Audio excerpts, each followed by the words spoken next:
You have your Bibles, and I hope that you do. Turn to the book of Psalm, chapter 121. God's Word is good stuff. God's Word is good stuff. I have a question for you today, something to contemplate, think about for a moment. Who do you call when you need help? Now, I know if you have an emergency, a crisis going around you, you've been programmed to dial 911. That's one of the things that we do when we need help. But who do you call when you need help? Now, probably if you're older, if you have a computer problem, you call a child or a grandchild or somebody that you think might be a little bit more techno-literate, and you call them. But who do you call? Now, if you're in media, we've been programmed on certain things to do. If you're in a galaxy far, far away and you're fighting a battle, you call Obi-Wan Kenobi because he's our only hope. If you're having a bad crime problem and you live in Gotham, you throw a big signal up in the air at night because you need Batman to come and have a little vigilante justice. Or maybe if there's something strange going on in your neighborhood, who are you going to call? Ghostbusters. Who do you call when you need help? Now, in reality, you have different things that you do. Now, I don't know how you were when you were younger, but I found that when I was growing up, if I broke something, I would call my dad. Now, I remember one time we had some people staying at our house, some teenagers staying at our house, and we had a finished basement at the house, and they were staying there, and I thought, you know what would be a fun prank is I'm going to turn the water on them when they're in the shower. So I decided I'm going to go find the main water valve to turn off all the water to the house while one of the people were in the shower. I thought that would be funny. I don't know why I thought that. I was in high school. You don't think when you're in high school, so I did that. So the water valve was hidden behind some bookshelves. So I find the books, I move them, I find the little panel that you open, and I get in there and I turn the valve, and that valve probably had not been closed in about 30 years, and so I squeeze it and I turn it, and all of a sudden, instead of the water shutting off to the house, the water started spraying out of that valve into the house. I had to call my dad. And I think he was on a business trip. So my dad actually called Danny, if I remember right. Danny had to come to the house and find the shutoff in the street to shut off the water to the house. Who are you going to call when you break something? Danny Yokish. Danny Yokish. My dad's on a business trip. But who do you call when you break something? Now, in regular life, if I have a problem, I call my dad. And I'm like, Dad, what do I do? How do I fix this? But I found growing up, if I needed money, I did not call Dad. I had to call Mom. Because she was more likely going to actually give me money. But who do you call when you have trouble? Who do you call? Now, there's an ancient Jewish song that was often sang on journeys or pilgrimages that begins this way. I lift my eyes to the hills. From where does my help come from? My help comes from the Lord who made heaven and earth. Verse 7 of that Psalm, 121, ends this way. The Lord keeps you from all harm and watches over your life. The Lord keeps watch over you as you come and go, both now and forever.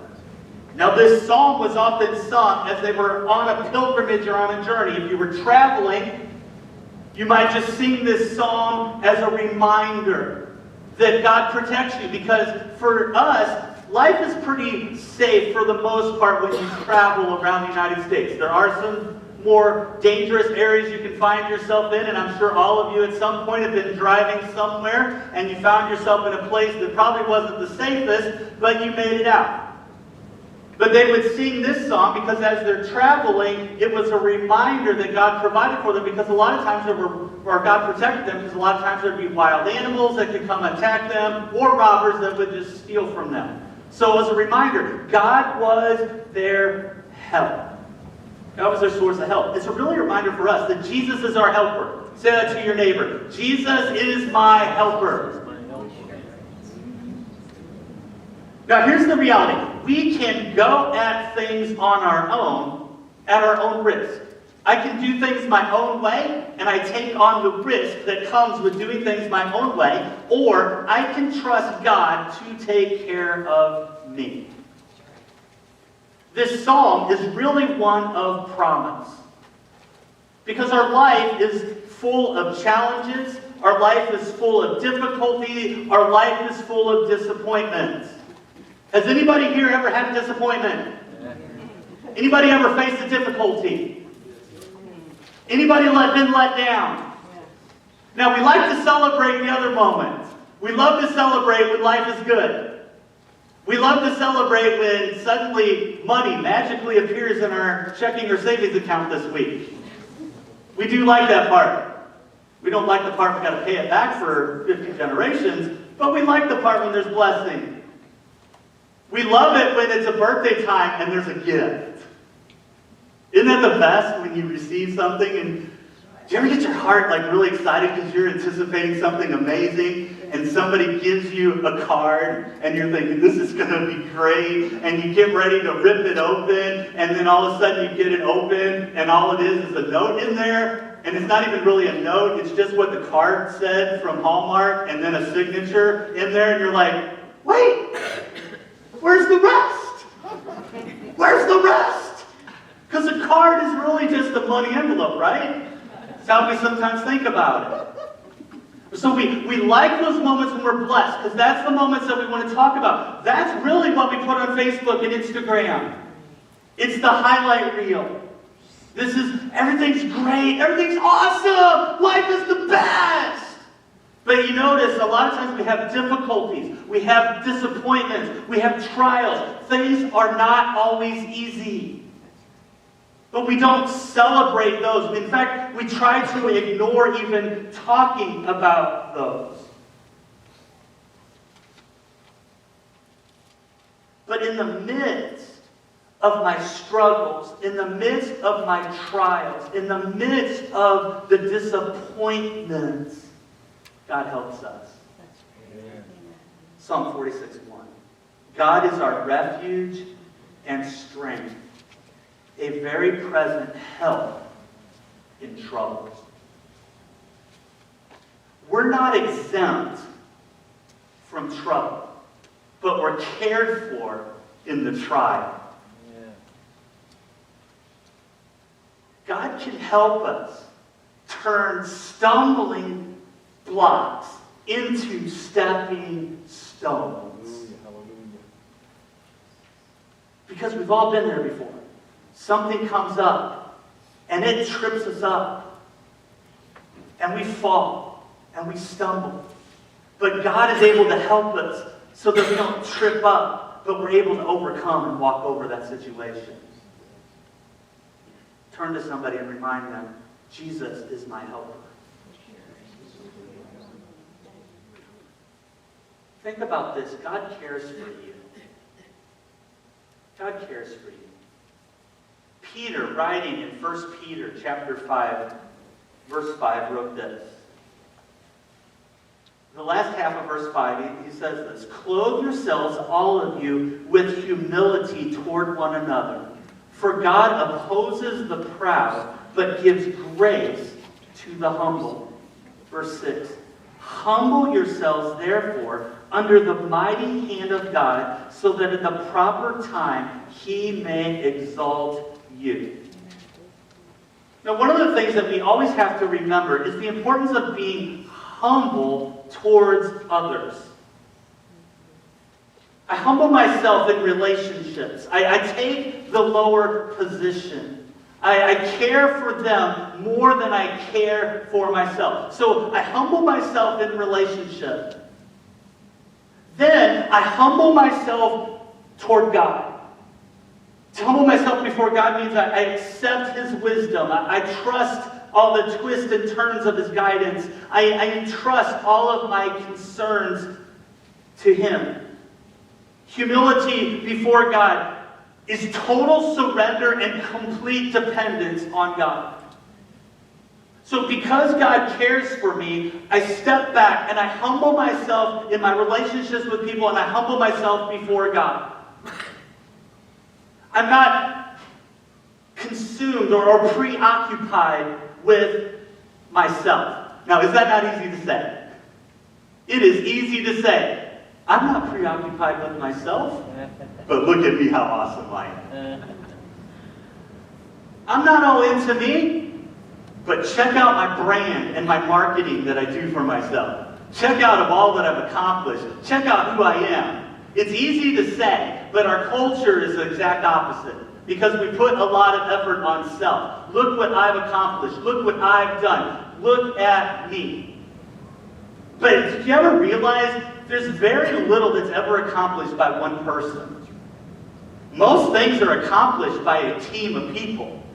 Even though there's one person that might be the spokesperson, might be the hero, might be the person that we think is the person that did it all, it's usually a whole bunch of people that makes it happen. But that's easy to say and harder to live out. I'm not consumed or preoccupied with myself. Because our self-focus makes everything about me.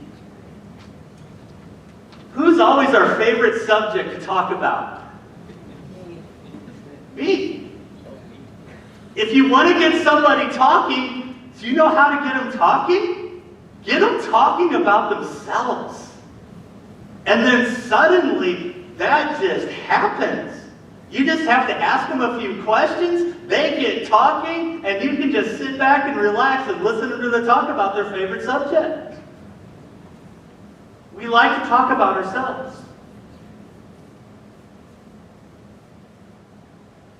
And then really, sometimes we think, if I put others first, then who takes care of me? If I put others first, who takes care of me? God.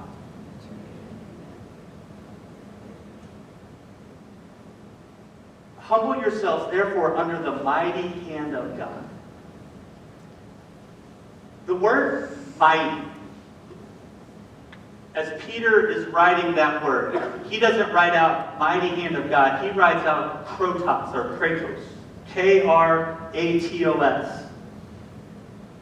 It's a word that means mighty, strong, powerful. Think about this. God is mighty, God is strong, God is powerful. God is mighty, God is strong, God is powerful. There is nothing God cannot do. He is in complete control. He is completely wise. He is completely loved. He is completely powerful. So I'm humbling myself before the God that can do anything. Who is my helper? Jesus is my helper. God cares for us better than we can care for ourselves. So trust Him.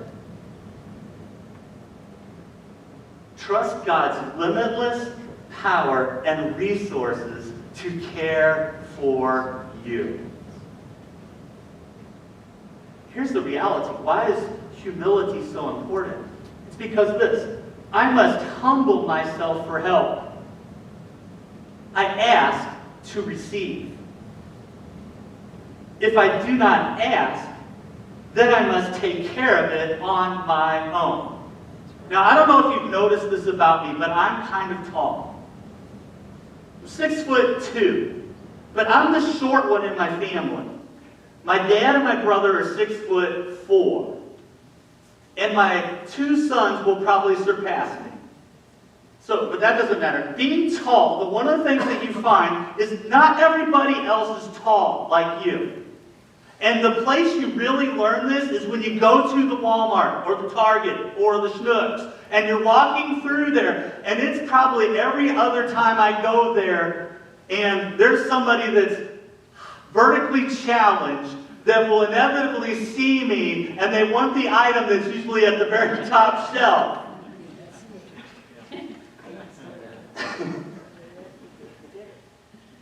Sometimes you'll see the people that are standing there, like binoculars, needing that item way up there. And I'm like, right eye level with it. But inevitably, you'll see some people that are staring like, how do I get that object down? Do I grab something low and toss it at it? Now, mind you, a few weeks ago, my boys and I were at Walmart, and there was something even higher than I could reach, so we did put my son on my shoulders to reach up there and grab it, because had to problem solve. But I've seen people before, because they're standing there and they see that object, and you can see them down the aisle. They're contemplating, how am I going to get that object down? How am I going to do something? And they'll just stare at it, and then sometimes you'll see them just walk off. Well, I guess I don't need it. And then you'll have that other person that's like Miss Esther that'll be like, you, tall guy, help! Will you please reach up there and grab that? And sometimes they'll just ask you like, hey, can you do that? Sometimes they'll be like, hey, do you work here? Are you by chance an employee? If not, could you be one for 30 seconds? But how many times have we done that before? There's something that we need, but we walk away without it because we won't ask. Asking's hard because there is this aspect of humility that is necessary to ask. There's sometimes a sense of vulnerability that happens if I'm going to ask for something. If I don't ask, then I have to take care of it on my own. Peter continues in verse 7. Verse 6 was, humble yourselves, therefore, under the mighty hand of God, so at the proper time he may exalt you. That sentence continues, casting all your anxieties on him, because he cares for you. Turn to your neighbor and remind them, God cares for you. Put a little finger in their shoulder as a reminder, you're you, and God cares for you. Now, to cast means to throw something on someone or something else. You get rid of it, they take it on. Now, remember that Peter was a fisherman before he was called to be an evangelist. So, when he's thinking cast, he's probably thinking something casting different than we think. Because when we think cast, we're like this cute little rod and reel that we spend a lot of money on, and it's really colorful, and we got this awesome 60-pound or 80-pound or 20-pound line. I don't know, whatever you need for what you're catching. Jim will correct me later. But you put that line on there, and you put some lure on it, and you get all fancy, and you're like, zip it out there, and then you reel it back in, and you zip it out there, and you reel it back in, and it's like, it's a yo-yo. And a lot of times that's how we are with everything that we face. We're like, God, here, take it. Okay, I'll take it back. God, here, take it. No, I'll take it back. No, God, here, take it. Reeling it right back in. But for Peter, he's thinking something totally different because they didn't have all the fancy materials to create all these fancy rod and reels. They just had big, gigantic, stinky, slimy nets.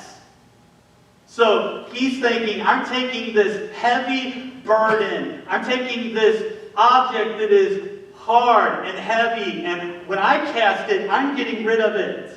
I am tossing it overboard, and I'm letting it settle. And hopefully for him as a fisherman, catch a lot of fish. Otherwise it makes it a bummer day when they get home and it's empty and they don't have anything to sell at market. But he's thinking, I'm taking this anxiety. I'm taking what is so heavy on me and I'm tossing it away.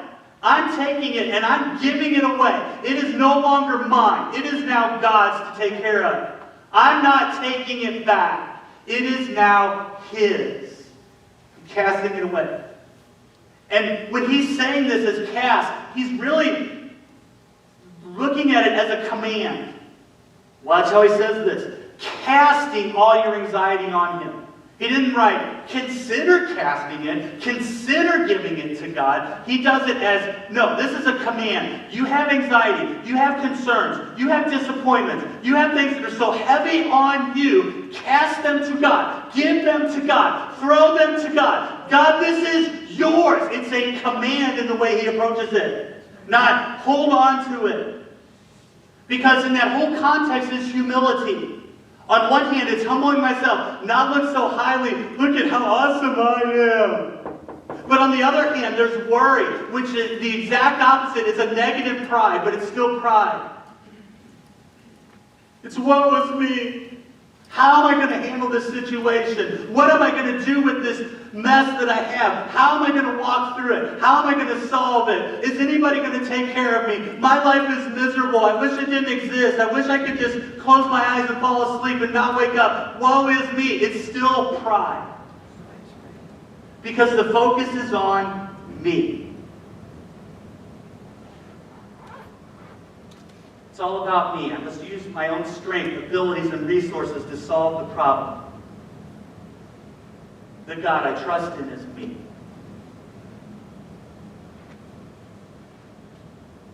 Anxiety is a burden. Cares, concerns, things you are anxious or worried about. I like what the psalmist writes in Psalms 55:22. Give your burdens to the Lord and He will take care of you. He will not permit the godly to slip and fall. Don't worry and fret about everything, but trust God to take care of you. Philippians 4:6 in the Phillips version is this: don't worry over anything whatever. Tell God every detail of your needs in earnest and thankful prayer, and the peace of God, which transcends human understanding, will keep constant guard over your hearts and minds as they rest in Christ Jesus. The reality is, God cares for you. Jesus is your helper. Turn to your neighbor and remind them again, God cares for you.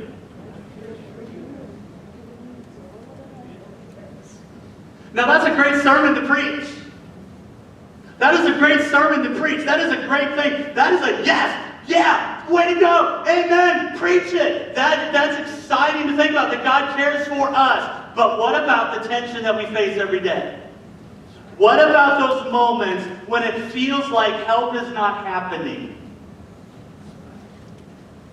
What about those moments when you've prayed and you cried and you said, help God, and help has not arrived? What about those moments where it feels like heaven is silent? What about those moments where it appears like Jesus is not going to help or He's slow to respond? What about that tension? Have you been there before? That tension of wondering, why is God silent? Do I not matter to God? Did I miss something? Do I not have faith? Did I mess up? Because Jesus is our helper, but sometimes the help doesn't come when, how, or whatever we thought it would, or when it would, or anything else. And we have that tension. And here's how we respond to it. Sometimes we respond in cliches to other people. Because we'll say to them, we're like, if you get to the end of your rope, tie a knot. Or we'll say something like, God always shows up at the right time. And we say that, and we're good meaning, and we're trying to encourage them. But what do we tend to tell ourselves? Because we usually don't practice what we're communicating outward. Because to them, we're like, God's your helper. He'll take care of you. Just be patient. And then to ourselves, in that tension, we start to act on our own. And we think to ourselves that really deep, non-scriptural truth that we think is a proverb, that the Lord helps those that help themselves. And we start acting it out without trusting Him. Been there in that tension before? But notice the implied delay in both of the scriptures that I shared. In Psalm 121, as the psalmist is writing that, he says, look to the hills. From where does my help come from? There's an implied delay there. Or, as Peter's writing, he's just like, humble yourself before the mighty hand of God, that He may lift you up at just the right time. Notice that implied delay. Does anybody here like a delay? Does anybody here?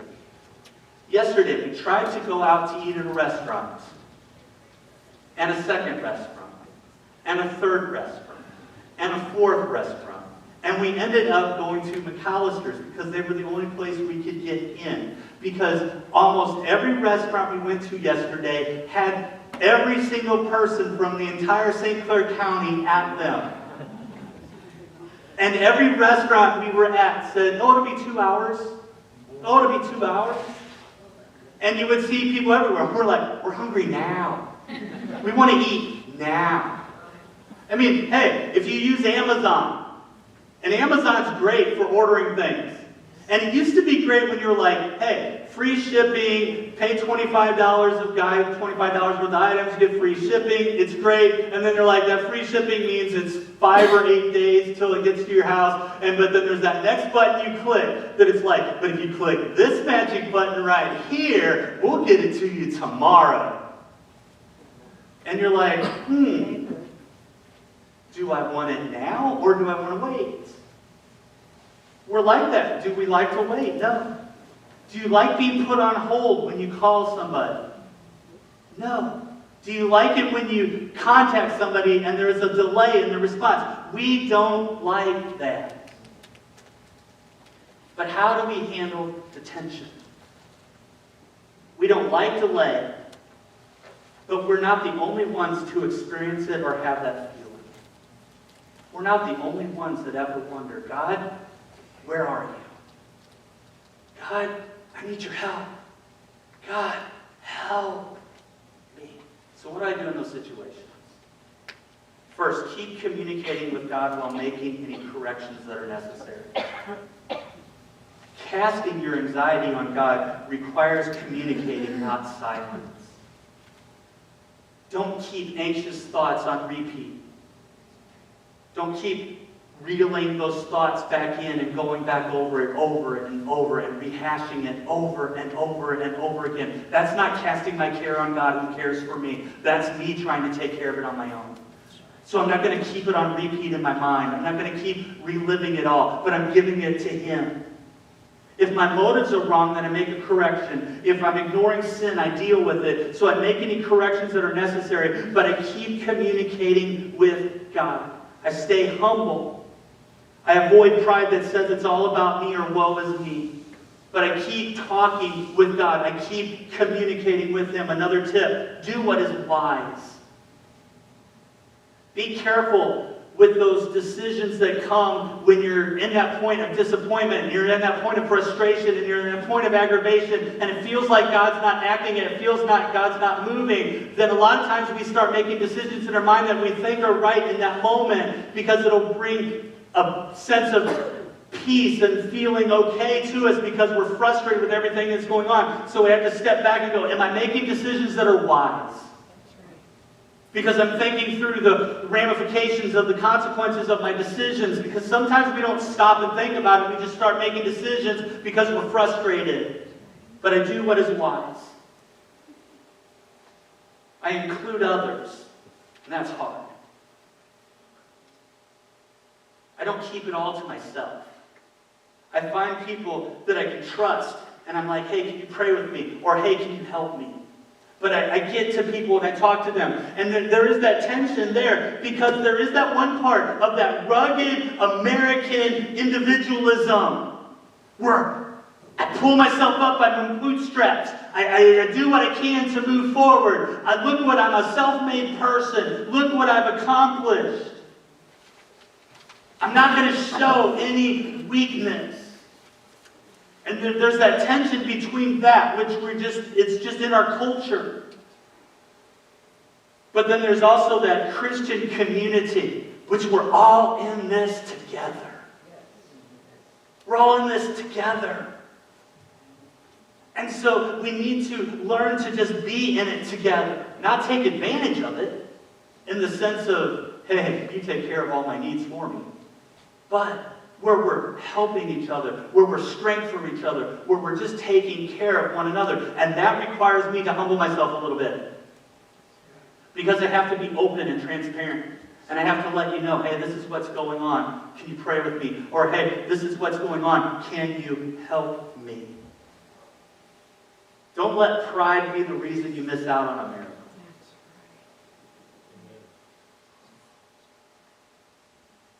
Not only include others, but trust God with it the whole way.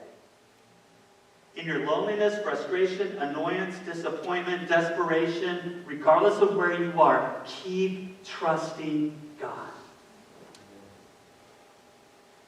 Not just sitting there at the point of I'm wishing for the best, but I'm having a faith-fueled reliance on God to help me. It might be a moment where I have to step out in faith, but it's definitely a moment where I hold tight to God, regardless of what's going on. God, I'm going to trust you. God, even though I don't know where you are in this situation, I know that you're my helper. Because I look to the hills, and I know beyond the hills is where you are, and you're my help, and you're going to come take care of me. And so I trust you, even though I can't see everything. I'm holding on to you. I'm trusting you, and I'm not letting go. It's like when your little child falls, and they get up, and they're hurting, and they're crying, and they're sad, and they come, and they bear hug you. They hold tight until everything is better. Be that way with God. God, I'm going to hold you, even though I don't understand everything, even though everything's not like I thought it should be or wanted to be. I'm holding on to you, and I'm not letting go. And finally, stay the course. Don't give up. Stay the course. Keep at it. Jesus is our helper. He's our very present help in times of trouble. And so I'm just going to come to the point, like we sang the song a few minutes ago, of run to the Father. Where it's just with everything, I'm going to run to Him. And I'm going to be as close to Him as I can. I'm not going to give up. I'm not going to quit. I'm not going to turn away. I'm going to keep turning to God. I'm going to keep running to Him because He is my help. He is my help. I'm not letting go. I'm not.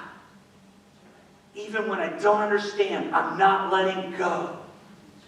Because the reality is, this life is fast.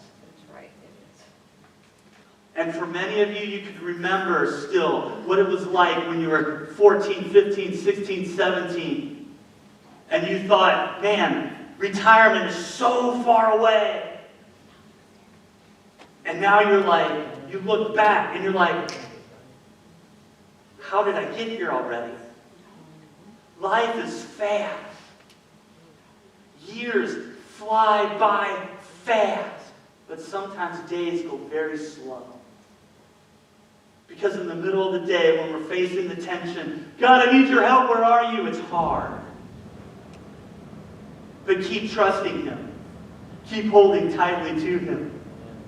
Because one day, we're going to be with Him face to face. And it's going to be awesome. Think about that moment. If you're a follower of Jesus, think about that moment when you get to see Him face to face, and you get to wrap your arms around Him, and He wraps His arms around you, and you get the biggest, lovingest bear hug ever. And I don't know if it's just going to be this tight embrace, or if it's going to be the typical guy hug, which is back up. I don't know how it's going to be, but it is going to be awesome to be with Him. Life is short. Eternity is forever. We face trials and struggles now. But being with Him forever is going to be awesome. And the wonders of earth are amazing back when we were able to travel. The wonders of heaven are going to even be more amazing. And we get to be there with God forever.